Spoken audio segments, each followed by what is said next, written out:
Love's Labor's Lost, Tuesday, October 21st, 2025.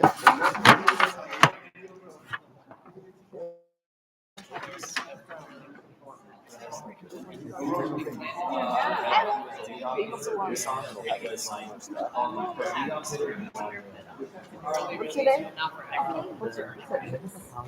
It's like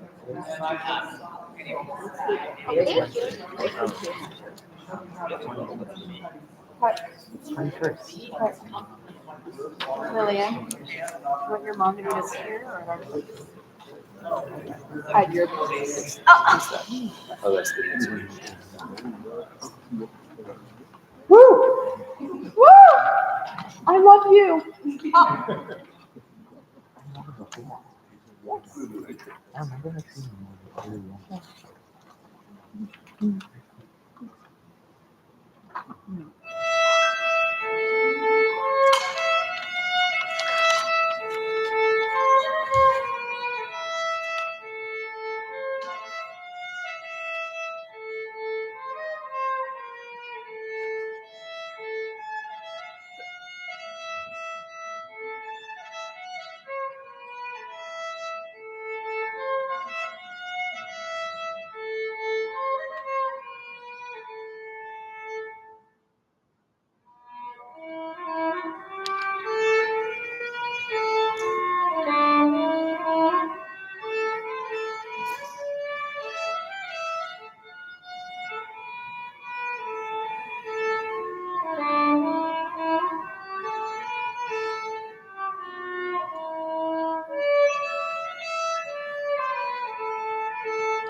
Hark, a welcome to all.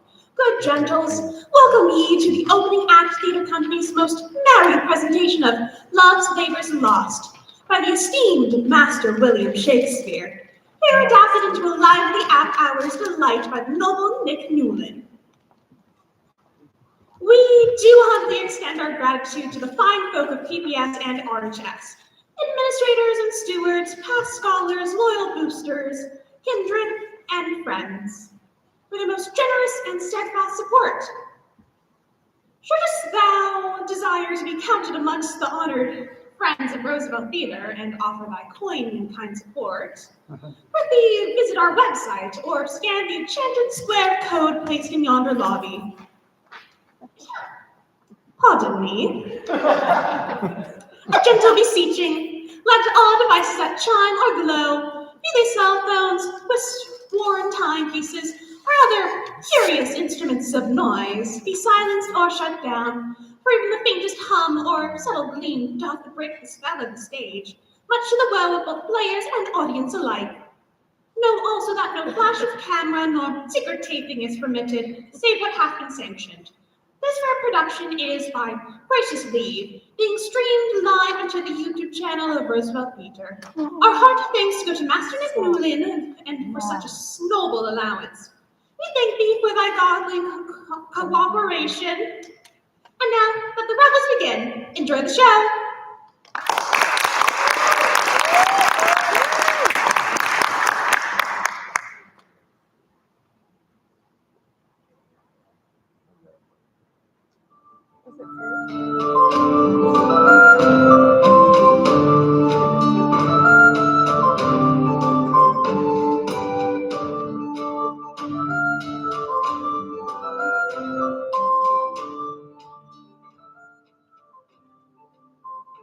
The King of Navarre and his lords vowed to retire from the world, especially women, and studied for 3 long years. Let us see how this plan shall last.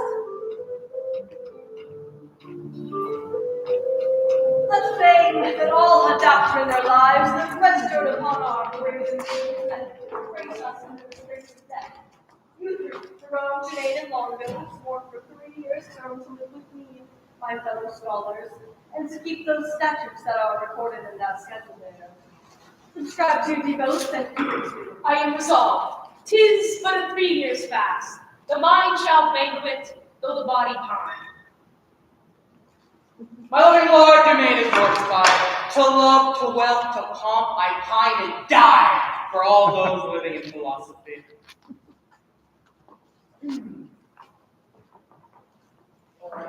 So much, your liege, I have already sworn. That is, to live and study here 3 years. But third, other strict observances, such as not to see a woman in that time, which I hope well is not enrolled there, and 1 day in a week to touch no food, which I hope well is not enrolled there. Oh, these are barren tasks, too hard to keep. Not to see ladies study, fast, not sleep. You swore to that, Barone, and to the rest. Nay, sir, that I swore in jest. What is the end of study? Let me know. Study me how to please the eye indeed, by fixing it upon a fairer eye. Barone is like an envious sneaking frost that bites the firstborn infants of the spring. Not to say that I am! Why should proud summer nose before the birds have any cause to sing? Well, sit out. Go home, Barone. Adieu. No, my lord, I have sworn to stay with you. I'll write my name. How well this yielding rescues you from shame. Item, that no women shall come within a mile of my court. This article, my liege, yourself must break. For well you know here comes an embassy, the French king's daughter, with yourself to speak. Of mild of grace and complete majesty, about to surrender up her Aquitaine to her decrepit, sick, and bedridden father. Therefore, this article is made in vain, or then comes the admired princess hither. What say you, lords? Why, this was quite forgotten. So, study of remorse. Overshot. We must enforce this species decree. She must lie here on mere necessity. Necessity will make us all forsworn 3,000 times within this 3 year space. Co-star the swain shall be our sport, and so to study 3 years is but short.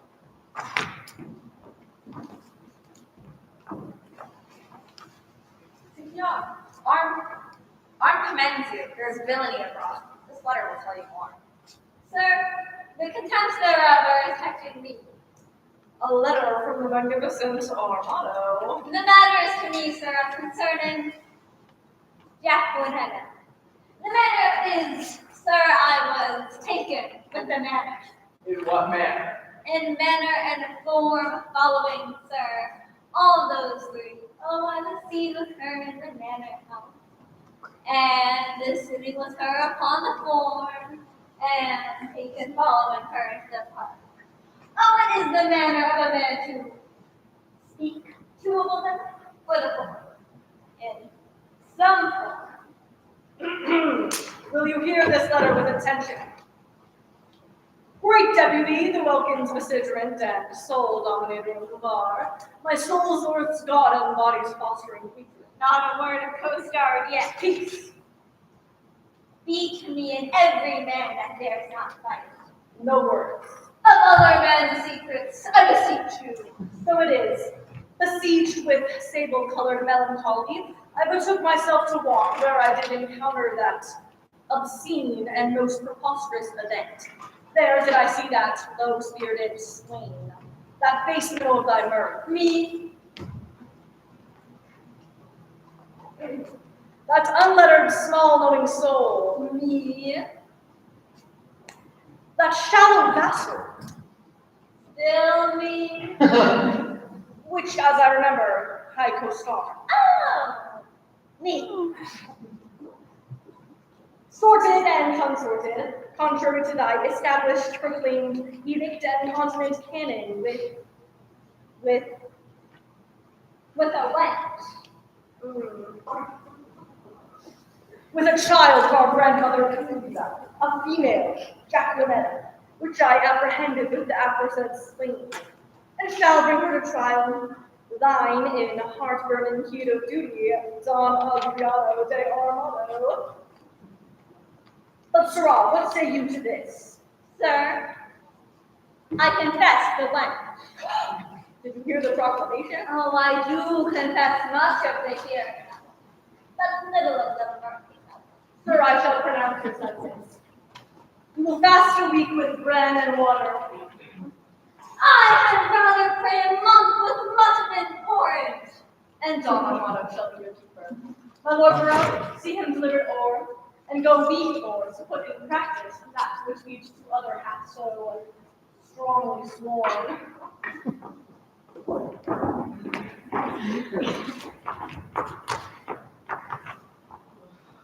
I'll lay my head to any good man's hat that these oaths and laws will prove an idol sworn. Straw, come on.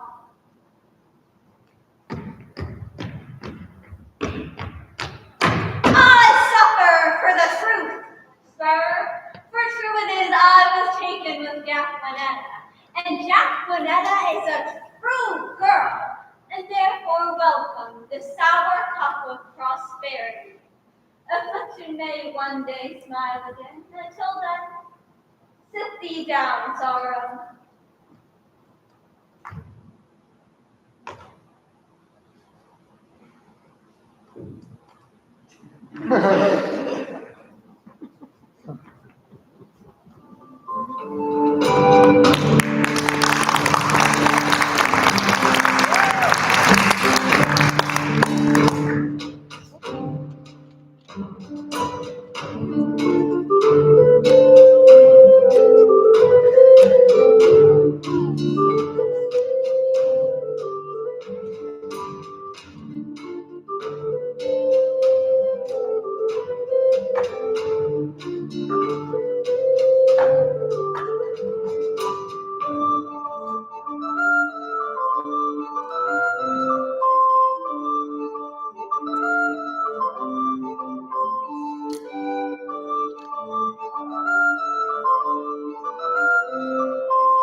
The princess and her ladies arrive in the bar, where Ferdinand's men each take a liking to one of them.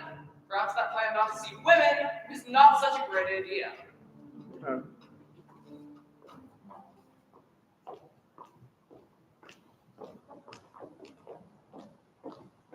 Now, madam, summon up your dearest spirits.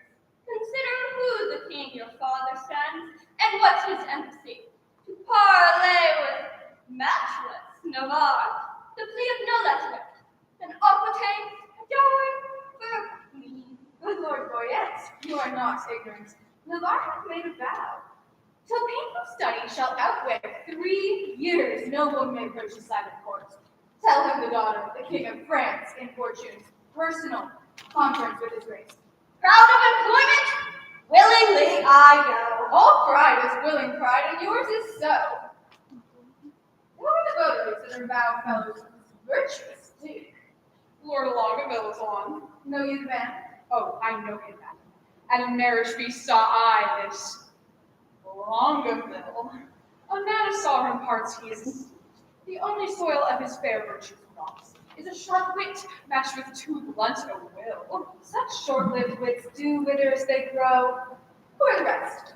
The young Dumaine, a well-accomplished people, for he hath wit to make an ill shape good, and shape to win grace, though he had no wit. The time is there with him. If I have heard a truth, Barone they call him. But a merry man, within the limit of becoming mirth, I must spend hours talk with all. Oh. God bless my ladies. Are they all in love? Everyone her own hath garnished with such bedecking ornaments of grace. Oh, here comes Goyette.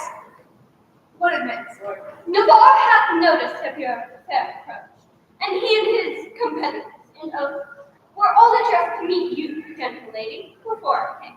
Now, thus much I have done. He rather means to lodge you in the field, like one that comes here to besiege his court. Then seek a dispensation. Here comes Navarre.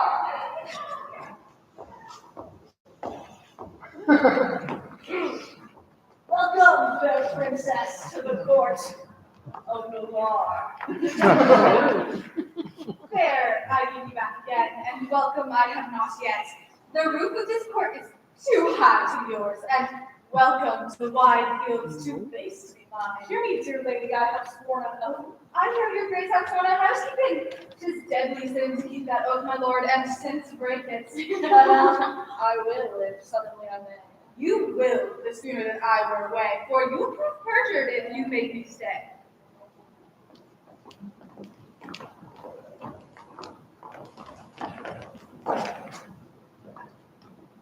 Did I not dance with you in Brabant once? Did I not dance with you, rather once? I know that you did. How needless was then to ask the question. You must not be so quick. It is long with spurgings of questions. Your wit's too hot, it speeds too fast. To a fire. Why to be fire in the mire?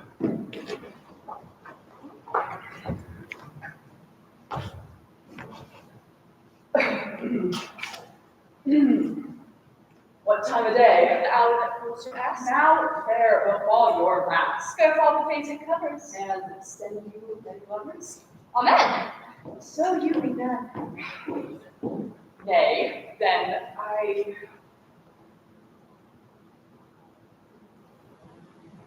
will be gone.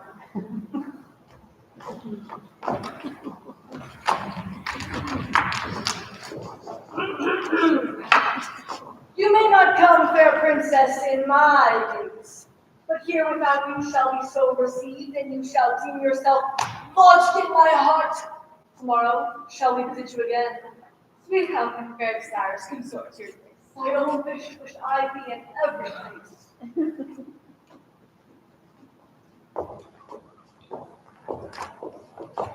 It's my observation, which very seldom lies where the heart still rests. Just look with eyes. Deceive me not now. Navarre is infected. With what? With that which we lovers entitle affected. Your reason? Why, all his behaviors did make them retire to the court of his eye, peeping through his eye. His heart, like an agate, with your print in prayer. Proud with his form, in his eye strong expressed. Methought all his crystals were locked in his eye, like jewels in crystal for some prince thought. Come to our pavilion, for yet is disclosed. But to speak that in words which his eye hath not, I have only made a mouth of his eye, by having a tongue, which I know will not lie. Thou art an old lovemonger, and speakest skillfully.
The king and his lords, disguised as Russians, visit the ladies who have their fun by confusing the men.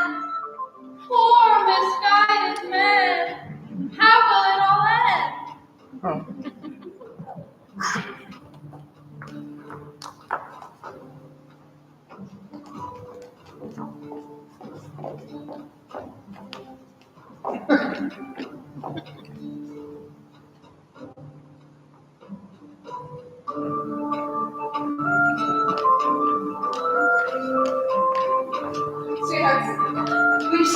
rich ere we depart, if parents come thus plentifully in. A lady walls about with diamonds. Look here what I have from the loving king. But Rosaline, you have a favor too. Who sent it and what is it? Nothing for own. I prepared to 20,000 fares. Oh, you have brought my picture in this letter? Oh. But Catherine, what was sent to you from Mary Jane? Madam, this glove. Did he not send you twain? Yes, and moreover, some 1,000 words of faithful lover. A huge translation of hypocrisy, finely compiled, profound simplicity. This and these pearl, to me sent long ago, and the letter is too long, by half a mile. We are wise girls to mock our lovers so. The worst fools could purchase mocking so. That same throne I'll torture ere I go. Oh, that I knew he were but in my belief. How I would fawn and beg and see. None are so surely caught when they are catched, as wit turned to fool, folly wisdom hatched. Hath wisdom's warrants and the help of school and wit's own grace to grace a hundred fool. Oh, here comes Foyette, and mirth is in his face. Undazzled laughter. Much grace. My news, Foyette? Prepare, madam, prepare. Love doth approach. Disguise. Armed in argument. You'll be surprised. But what? Come in to visit us? They do. And are perilous. Like Russians or Muscovites, as I guess. Their purpose is parley for condemned. And everyone whose love he will advance. Until his settlement, which thou know, my favorite several, which they did discover. And will they so, the gallant shall be tasked. For ladies, we will everyone be masked. Hold on, this favor thou shalt wear, so the king shall court thee for his due. Hold, take thou this, my sweet, and give me thine. So shall Bourbon take me for Rosaline. Change ye favors too, so shall your loves, woo contrary, deceived by these removes. The effect of my intent is to cross theirs. They do it but in mocking merriments, and mock for mock is only mine intent. So shall we stay, mocking intended game, while they well mocked depart away with shame.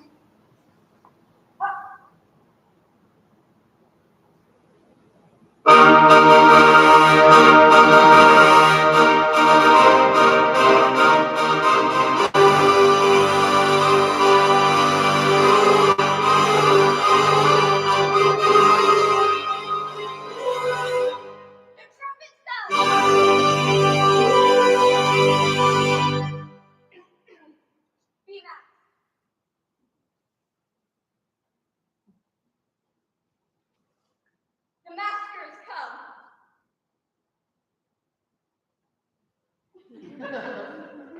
All hail the richest parties on the earth. A holy parcel of the fairest dames that ever turned their backs to mortal views. Their eyes, villain, their eyes. That ever turned their eyes to mortal views. Is this your perfectness? Be gone, you rogue. Would these strangers know their minds, Foyette?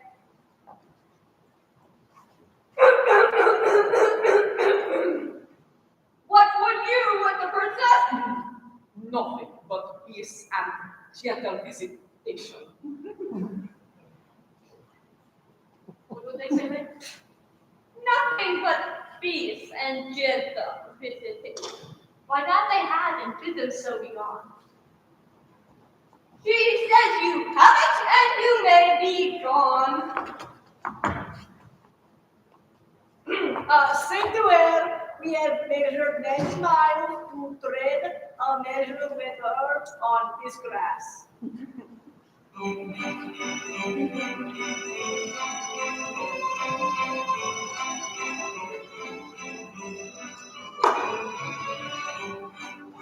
tell me about that? How come you got so straight? You took the moon at full, but now She's straight.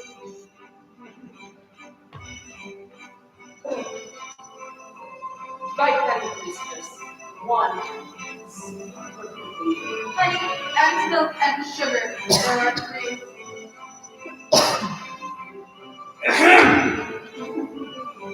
Will you vouchsafe with me to change away? David, Fair say lady! so, fair lord. Take that for your courage.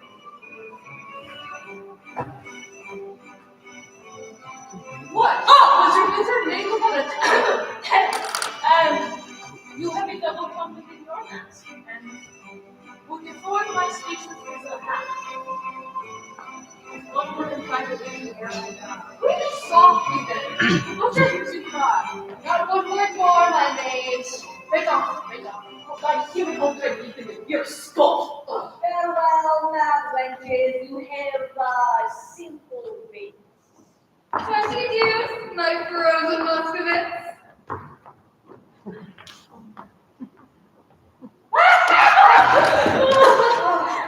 Oh, they were all in lamentable cases. The king was weeping right for a good word. Rook did swear himself on a false suit.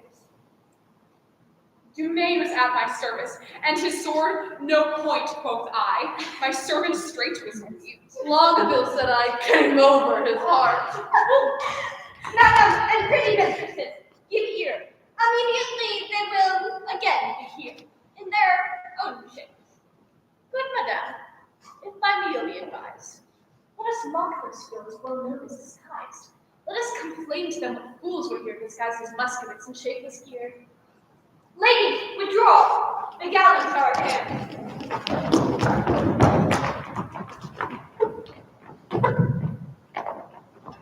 Fair sir, God save you. Where's the princess? God to her tent.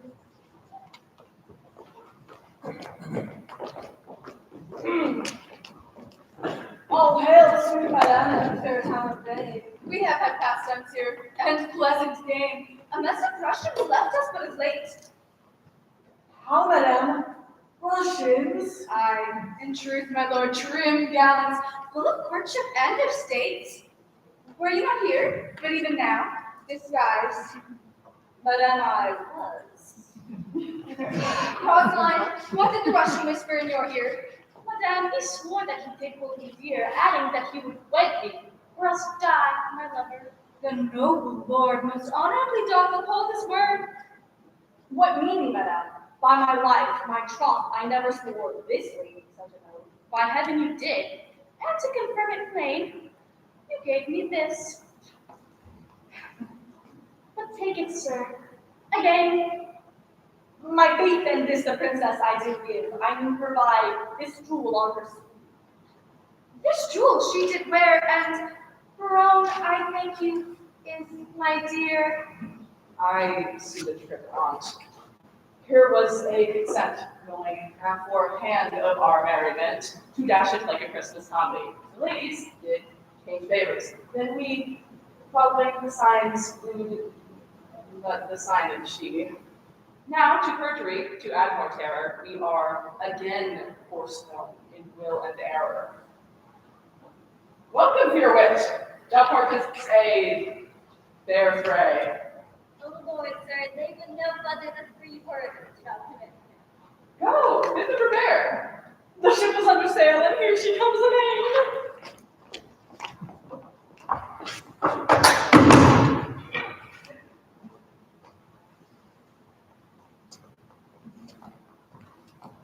I, Pompey, am that often feel with courage and shield and make my foe to sweat.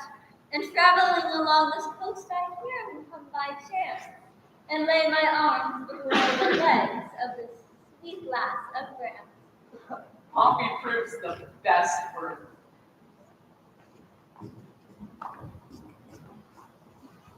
When in the world I lived, I was the world's commander. By east, west, north, and south, I spread my conquering might.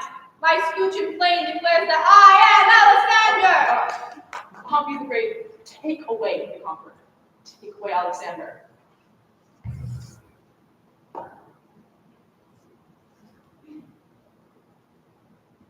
Run away for shame, Alexander.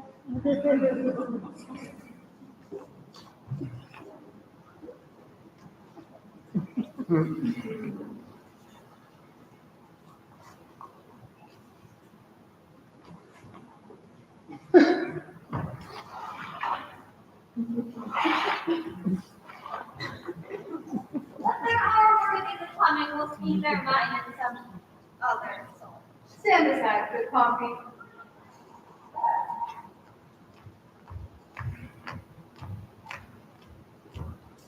Great Hercules is presented by this imp, whose club killed Cerberus, that three-headed Canis, and when he was a babe, a child, a shrimp.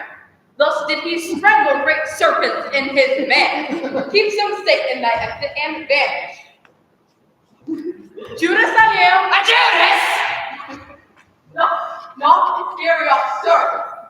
Judas I am, eclipsed Maccabeus. Judas eclipsed Maccabeus is still Judas! Therefore, as he is an ass, let him go, and tell the Jew, sweet Jude. No, what else thou say? For the latter end of his name. For the ass to the Jude, give it him. Jude asked, away. This is not generous, not gentle, not humble. Alas, poor Maccabeus, how hath he been sated? Hide thy head, Achilles. Here comes Hector in arms.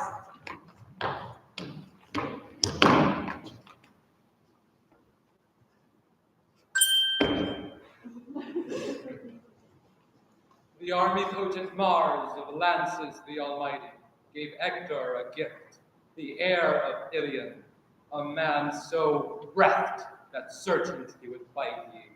From morn till night, out of his pavilion, I am that flower. That minx. That Columbine. Sweet Lord Downville, rein thy tongue.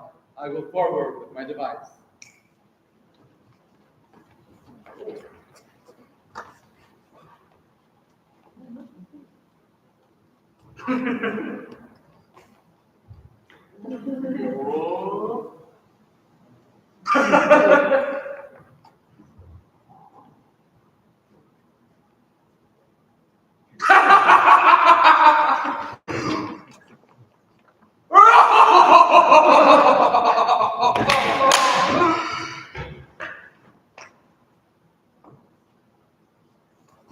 By the North Pole I do challenge thee. I'll slash.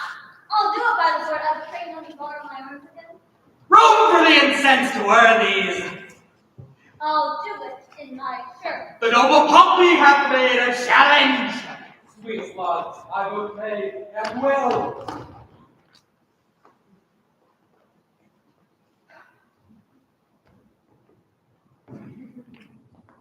God save you, madam. Welcome, madam, but that fellow interrupts our merriments. I am sorry, madam, for the news I bring lays heavy in my tongue. The king, your father, Dead, for my life. even so my tale is told. Word is away. Scene begins to cloud.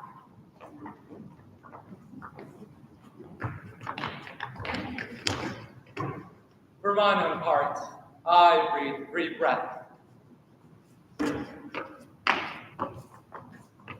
Bears your majesty. For yet, prepare. I will away tonight. No, madam, I do beseech you, say. Farewell, worthy lord. A heavy heart bears not a nimble tongue. Honest clinker is best to pierce the ear of grief. For your fair sakes, we have played foul play with our oath. Your beauty, ladies, hath much deformed us, fashioning our humors even to the opposed end of our intents. We have received your letters full of love, your favors, the ambassadors of love, and in our maiden council rated them. At courtship, pleasant jest and courtesy, and therefore met them in their own fashion, like Americans. Our letters, madam, became more than jest. As did our looks. We did not quote them so. Now, at the latest minute of the hour, grant us your loves! A time methinks too short to make a world without ends bargain in.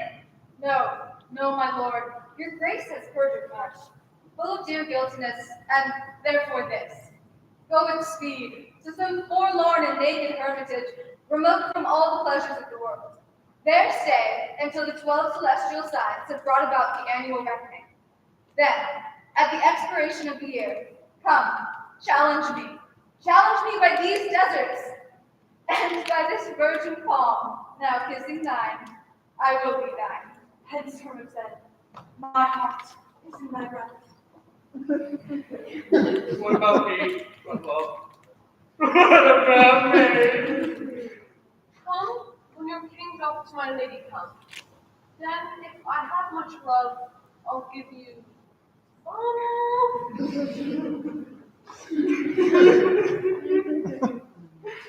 Oh, certainly true and faithfully until then. Yet swear not, lest be forsworn again. What say Maria? At the 12 months' end, I'll change my black gown for a faithful friend. I'll stay with patience, though the time is long. Mistress, look on me. Impose service on me for thy love. My lord groaned. Shall this woman turn from day to day his speech is sick and still converse with groaning wretches? And your task shall be but a fierce endeavor of your wit to enforce the pain component to smile.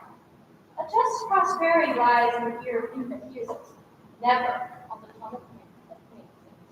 A 12-month. Well, befall, but will befall. I'll just a 12-month in a hospital.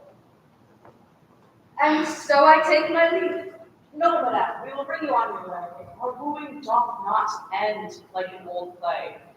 Jack hath not Jill. These ladies' courtesy might well have made our sport a comedy. Come, sir, it wants the 12 month and a day, and then it will end. That's too long for a play.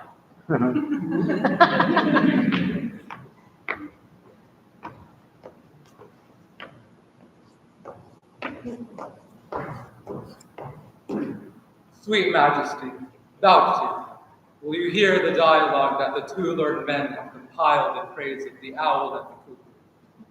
It should have followed in the end of our show. Call them forth quickly. We will do so.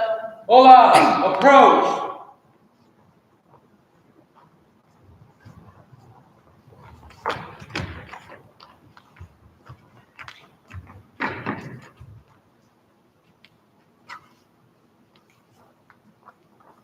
This is time's winter, maintained by the owl. There, begin! When all aloud the wind doth blow, and coughing drowns of parson's saw, and birds sit living in the snow, and Marion's nose was red and raw. When roasted crabs hiss in the oil, then nightly sings the starry owl. To who, to wit, to who, a merry note, while greasy Joan doth heel the pot. The words of Mercury are harsher for the songs of Apollo. You, that way, we, this way.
Um,